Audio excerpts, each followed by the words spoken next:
Imagine a quiet island where the crashing waves of the North Sea lap against rocky shores. Monks in simple robes chant prayers in a monastery, their voices rising like incense to the heavens. The year is 793. A dechristendom is at peace, or so it believes. Suddenly, longships slice through the mist, their dragon-proud silhouettes striking terror into hearts unprepared for what is to come. Warriors leap ashore, axes flashing, shields pounding, cries in a tongue unknown to the monks. Lindisfarne, the Holy Isle, is about to be drowned in blood and fire. This is not just another raid. This is the moment Europe awakens to the fury of the Northmen. This is the dawn of the Viking Age. Welcome back, travelers of history, to our journey into the saga of the Norse. If you have followed us so far, you've seen the Norse world rising, its seafaring tribes honing their skills across fjords and icy coasts. But now, we stand on the edge of the first great storm. Tonight, we set sail with the raiders who struck fear into the soul of medieval Christendom. This is Episode 4, The First Raids, Lindisfarne and the Shock of Medieval Europe. The setting before the storm. To understand the horror of Lindisfarne, we must first understand what it was and why it mattered. Off the northeast coast of Northumbria, in what is today England, lay a small tidal island known as Lindisfarne, or the Holy Isle. Its monastery, founded by Saint Aidan in the 7th century, was one of the most sacred Christian sites in Britain. Here, monks devoted themselves to lives of prayer, copying manuscripts and preserving relics of the saints. To the Christian imagination of the time, Lindisfarne was a beacon of holiness standing guard over the edge of the known world. The year 793 dawned like any other in the monastery. Monks rose before the sun, gathering to chant psalms. Their days passed in devotion and quiet labor. But in the Norse world, across the North Sea, winds of change were stirring. The Norsemen, skilled seafarers hardened by harsh winters, had begun venturing farther than ever before. Their sleek longships gave them the reach to cross oceans, strike fast, and vanish before resistance could be gathered. Lindisfarne was not chosen by chance. To the Norse, monasteries were tempting targets, wealthy, poorly defended, and filled with golden treasures. To them, these shrines were alien, filled with strange symbols and rituals. The monks were not warriors. The walls were not fortresses. To the raiders, the monastery was ripe for plunder. The dawn raid. It was early summer when the longships appeared. The North Sea mist cloaked their approach, the oars cutting silently through the waves. Suddenly, the dragon heads at their prows broke the horizon. To the monks, this sight was terrifying. To the Vikings, it was the moment of truth. They had come for gold, silver, and glory. The Norsemen beached their ships upon the shore, splashing into the shallow water with weapons in hand. Axes, spears, and round shields gleamed in the morning light. The monastery bells rang in panic, monks scrambling to hide relics, to flee, to pray. But there was no time. The raiders stormed the holy site, cutting down those who resisted, dragging others away as captives. Fire consumed wooden halls. Manuscripts, painstakingly copied by generations of monks, were trampled or cast aside. To the monks, this was unthinkable. Never before had such fury been unleashed upon a house of God. The Anglo-Saxon Chronicle recorded the horror. On the 6th day before the Ides of January, terrible portents appeared over Northumbria, and miserable heathen men destroyed God's church on Lindisfarne with plunder and slaughter. To the Christians, these raiders were not merely men. They were demons unleashed from the sea. Shockwaves across Christendom. The raid on Lindisfarne echoed far beyond the rocky shores of Northumbria. It was more than just the loss of treasure. It was the violation of a sacred space, a wound struck at the heart of faith itself. Bishops and kings trembled. If holy places were not safe, then nowhere was safe. Alcuin of York, a scholar and advisor to Charlemagne, wrote in despair to the monks, "Never before has such terror appeared in Britain as we have now suffered at the hands of a pagan people. The heathens desecrated God's sanctuary, shed the blood of saints around the altar, and trampled the bodies of saints in the temple of God, like dung in the streets." His words capture the shock, the sense of divine punishment, the fear that God himself had turned his face away. The psychological blow of Lindisfarne cannot be overstated. The Christian world had grown accustomed to threats from other kingdoms, to wars and power struggles among nobles. But this was different. It was sudden, brutal, and seemingly unstoppable. The North Sea, once a boundary, was now a gateway for terror. Why Lindisfarne mattered? Why was Lindisfarne remembered above all? After all, the Vikings may have raided other places before 793, smaller coastal sites or settlements whose stories were lost to time. But Lindisfarne was sacred. It was known across Europe. Pilgrims had visited it for generations. Its manuscripts, like the Lindisfarne Gospels, were masterpieces of devotion. To strike at Lindisfarne was to strike at the very heart of Christian culture in the north. It marked a turning point. No longer were the Norse just distant tribes on the edge of the world. They were now a force that could shape the destiny of kingdoms. Lindisfarne was the spark that lit the firestorm of the Viking Age. The Norsemen. Who were these raiders? To the monks and chroniclers of 8th century Christendom, the attackers were heathen men, wild pagans from the edge of the earth. But who were they really? These were the Norsemen, seafarers from the lands we now call Norway, Denmark, and Sweden. They were farmers, traders, craftsmen, and warriors. The Norse were not a single kingdom, but a patchwork of chieftain-led communities bound by kinship and tradition. Life in the north was harsh. The soil was thin, the winters long. But the sea was their road, and their longships their key to survival and power. These ships were marvels of engineering. Long, narrow hulls with shallow drafts allowed them to navigate both open ocean and shallow rivers. They could be beached almost anywhere. Propelled by both sail and oar, they were fast, agile, and ideal for surprise attacks. The Norse religion was a world of gods and heroes, where valor in battle earned a place in Valhalla. Raiding was not merely theft. It was a path to glory, to wealth, to the favor of Odin himself. Young men sought to prove themselves in these voyages, returning home with treasure and tales that elevated their standing. Lindisfarne was their first great statement to the wider world. We are here. We are strong, and we will take what we desire. The raiding expands. In the years after Lindisfarne, the pattern began to spread. The Norse did not stop with one monastery. They had tasted success, and the coasts of Britain and Ireland beckoned. In 794, the monastery at Jarrow was attacked. In 795, raiders struck the island of Iona, another sacred site, burning and plundering. Each raid followed a similar pattern: swift approach by sea, sudden assault, and rapid retreat before defenders could muster. These were not wars in the traditional sense.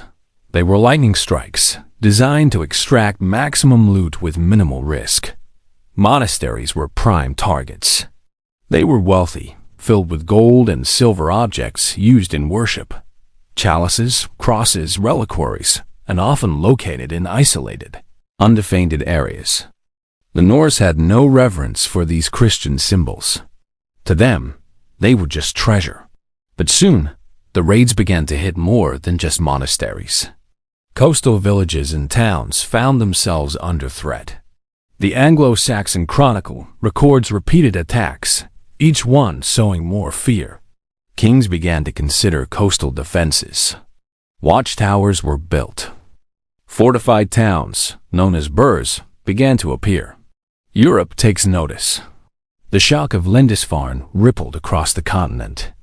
Word of the raid reached the court of Charlemagne, ruler of the Franks, who who was building the foundations of what would become the Holy Roman Empire. Charlemagne had fought Saxons, Avars, Lombards, but these new attackers were different. The Norse had no interest in conquest, at least not yet. They were not seeking to rule, but to raid. They could appear anywhere along the coast, at any time, with little warning. Their mobility was their strength. Frankish sources began to record Norse raids along the northern coasts of Francia, modern France and Belgium. In 799, raiders attacked the island of Normandy.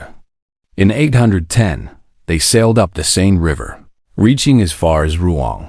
Charlemagne took the threat seriously, ordering coastal defenses and even constructing a fleet to counter the Norse ships. Yet, the Norse remained elusive. Their longships could simply slip away, avoiding pitched battles. They struck where the defenses were weakest, vanishing into the sea before a counterattack could be organized. The psychology of fear. What made the early Viking raids so terrifying was not just the violence, but the unpredictability. For centuries, medieval Europe had operated on relatively stable rhythms. Wars were declared, armies mustered, battles fought on known fields. The Norse shattered that pattern. They appeared out of nowhere, struck without warning, and disappeared again. The sea, once seen as a barrier, was now a threat. No coastal settlement could feel safe.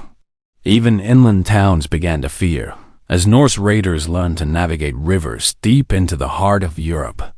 This unpredictability bred a kind of existential dread. The Christian worldview of the time saw divine order in all things. If disaster struck, it was often interpreted as God's punishment. The raid on Lindisfarne was seen not just as a military event, but as a spiritual warning. Bishops preached repentance. Kings prayed for deliverance. Some even believed the end of the world might be near. The Norse, with their strange gods and unfamiliar tongue, seemed like agents of chaos. The Norse mindset. To understand the Norse, we must also see the world through their eyes. In their sagas and stories, raiding was not an evil act. It was a test of courage and cunning. To take from the weak was a sign of strength. To fall in battle was to earn a place in Valhalla, the great hall of Odin. Their world valued honor, loyalty to one's kin, and the pursuit of fame. A successful raid brought not just wealth, but songs and stories that would echo for generations. The longship itself was a symbol of status. To own one was to command respect. Young Norsemen sought to join raiding crews to make their name. A chieftain who led a successful raid could distribute the loot among his followers, binding them to him in loyalty. In this way, raiding was both an economic and a political tool. Lindisfarne was not just a random act of violence. It was the opening move in a larger game, one that would reshape the map of Europe, the spread to Ireland and beyond. By the early 9th century, Norse raids had reached the coasts of Ireland. In 795, they attacked the monastery on the island of Lambay. In 807, they struck Inishmore. In 823, they raided Bangor, one of the greatest monastic centers in Ireland. Irish annals record these attacks with horror. Like Lindisfarne, these monasteries were not just religious centers. They were repositories of culture, art, and learning. The loss of manuscripts, relics, and lives was a blow to the Irish Church and to the wider Gaelic world. But the Norse did not stop at raiding. In Ireland, they began to establish more permanent bases. Dublin, originally a Norse longfort, a ship fortress, grew into a major trading settlement. From there, Norse power would expand across the Irish Sea, linking raids in Ireland, Scotland, and northern England. Britain in turmoil. Back in Britain, the raids continued to escalate. In 830, Norse raiders reached the Thames River, threatening London itself. In 835, they attacked Sheppey, an island at the mouth of the Thames. By the mid-9th century, entire armies of Norse warriors, known as the Great Heathen Army, would begin to arrive, not just to raid, but to conquer. But in 793, all that was still to come. At Lindisfarne, the world had changed. The Norse had found the soft underbelly of Christendom, and they would exploit it for decades to come. The legacy of Lindisfarne. Looking back, historians see the raid on Lindisfarne as the symbolic beginning of the Viking Age. While there may have been earlier raids, Lindisfarne was the first to be recorded in such detail, and its impact on the Christian imagination was profound. It was the moment when the Norse stepped onto the stage of European history, not as distant tribes, but as a force to be reckoned with. Lindisfarne was not just a monastery, it was a symbol, and its fall marked the start of a new era. The Norse would go on to raid, trade, settle, and even rule parts of Europe. They would become kings in Dublin, Normandy, and York. They would travel to Byzantium, to the Caspian Sea, even to North America. But it all began here, on a small island off the coast of Northumbria, in the summer of 793. Kingdoms respond. The first shock of Lindisfarne left Northumbria reeling. Its kings struggled to rally defenses, but how could they guard against raiders who struck without warning? Unlike armies that marched by land, the Norse could appear suddenly on any stretch of coast. Across Britain, kings began to recognize the scale of the threat. In Wessex, Mercia, and East Anglia, measures were taken to strengthen coastal defenses. Watchmen were stationed at ports and river mouths, their duty to raise the alarm at the sight of dragon-prowed ships. Yet these early efforts were often too little, too late. Some rulers sought to confront the Norse directly. Others turned to prayer and penitence, believing the raids were punishment from God. Monks recorded fasts, vigils, and pleas for divine mercy. Churches filled with fearful congregations who prayed that the heathens would be turned back by heavenly power. But still the longships came, and each raid proved that earthly power and spiritual hope alike struggled to contain them. Charlemagne and the Frankish realm. On the continent, Charlemagne faced his own battles. His empire stretched across much of Western and Central Europe, and his armies had subdued many foes. Yet the Norse presented a unique problem. In 799, the monastery at Normaudir, off the coast of France, was attacked. Its monks, fearing further raids, abandoned the island entirely and moved inland. By 810, Norse raiders sailed boldly up the Seine and threatened Rouen. Even as Charlemagne celebrated his imperial coronation in 800, the shadow of Norse raiding loomed. Charlemagne responded by creating a coastal defense system. He ordered watchtowers, fortified harbors, and fleets of ships to patrol vulnerable coasts. He also sought to Christianize and ally with Danes, hoping diplomacy might temper the storm. But diplomacy was fragile. The Norse were not united under one king. They were many chieftains, each seeking his own fortune. One might make peace while another launched an attack. Thus, for the Franks as for the Anglo-Saxons, the Norse threat became an ever-present reality. The Christian world in crisis. The attacks on monasteries struck at the very heart of medieval Christian society. To modernize, a monastery might seem small, remote, even powerless. But in the 8th and 9th centuries, monasteries were the keepers of knowledge, the centers of art, learning, and literacy. They housed sacred relics and served as spiritual beacons. When Norse raiders burned a monastery, they did more than steal gold.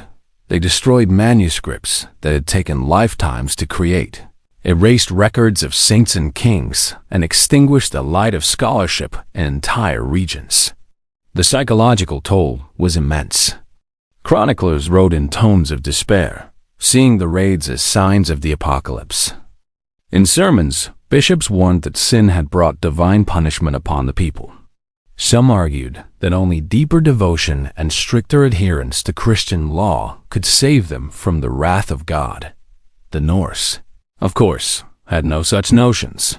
To them, the monasteries were treasure troves, undefended and ripe for plunder. Their religion taught them no respect for Christian sanctuaries. If anything, destroying a rival faith's sacred places only added to their glory. The Norse adapt and expand. As the decades passed, the Norse grew bolder. They learned from each raid.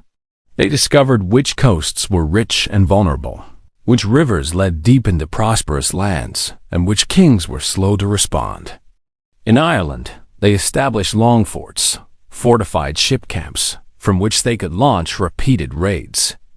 Over time, some of these camps evolved into permanent settlements: Nibelheim, Waterford, Limerick. From these bases, the Norse became not only raiders, but also traders, connecting Ireland to the vast Viking trading networks that stretched from Scandinavia to Byzantium. In Scotland, they raided the Hebrides and Orkneys, eventually settling there in large numbers. In England, they struck not only monasteries, but towns and royal strongholds. They began to demand tribute, payments known as danegeld, in exchange for sparing lands from destruction. The early raids of the 790s had been about plunder. By the mid-9th century, the Norse were thinking bigger. Conquest, settlement, and rule were now on the horizon. The changing image of the Norse. To their victims, the Norse remained demons from the sea. Chroniclers described them as wolves, dragons, or locusts sent to punish mankind. But gradually, Europeans began to see them in more complex ways. Some Norsemen converted to Christianity. Others entered into service as mercenaries for kings. The same skills that made them fearsome raiders made them valuable allies in war. Norse leaders struck treaties, married into local dynasties, and sometimes became rulers themselves. But in 793, at Lindisfarne, none of that future was visible. To the monks who fled in terror, to the Christians who wept at the desecration of holy relics, the Norse were nothing less than agents of chaos. The myth of Lindisfarne. Over time, the raid on Lindisfarne took on a mythic quality. It became the official beginning of the Viking Age. The truth is more complicated. Norse raiders had likely struck England and Ireland before 793, but those attacks were smaller, less remembered, less recorded. Lindisfarne stood out because of its sacred reputation and the shock it caused in the Christian imagination. Historians today debate whether Lindisfarne was truly the first Viking raid. But in the minds of the people of the time, it was unprecedented. It was a wound so deep that it echoed for centuries. In a way, Lindisfarne became more than a place. It became a symbol of vulnerability, of fear, and of the Norse dawn. The ripple effects. The immediate consequences of Lindisfarne were fear and despair. But its long-term consequences were adaptation and change. Kings learned they could not ignore the coasts. They built fortifications, strengthened navies, and developed new systems of defense. The Anglo-Saxons would eventually respond with fortified towns, known as burhs, under King Alfred the Great. These strongholds created safe havens and disrupted the mobility of Norse raiders. On the continent, Frankish rulers developed river defenses, building fortified bridges to block Norse ships from sailing inland. One such bridge at Paris would prove crucial in later Viking sieges. Thus, while Lindisfarne marked the beginning of Norse dominance, it also sparked the beginnings of Europe's resilience. The raids forced kingdoms to adapt, to innovate, and ultimately, to resist. A glimpse of the future. The Viking Age was only just beginning in 793.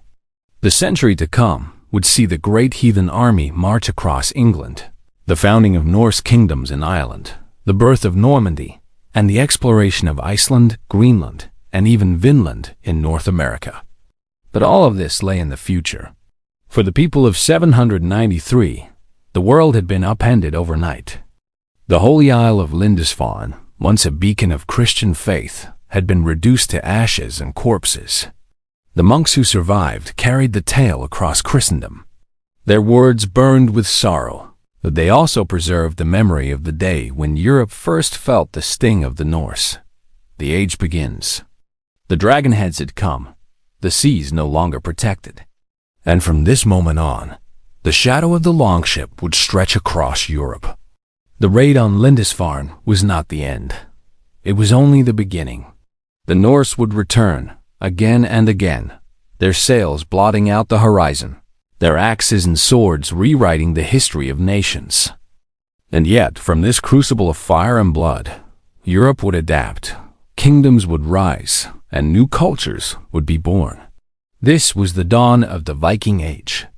If you've journeyed with us through the smoke of Lindisfarne and the terror of Christendom's first encounter with the Norse, then you know this story is only beginning. Ahead lies conquest, kingdoms, and the rise of Viking power across the known world. Join us for the next chapter in this saga, and if you've found yourself gripped by the tale, don't forget to leave your mark. Like, comment, and subscribe so that the saga may continue and the fires of history may never fade. Until next time, keep the oars steady, keep the shields high, and sail with us into the storm.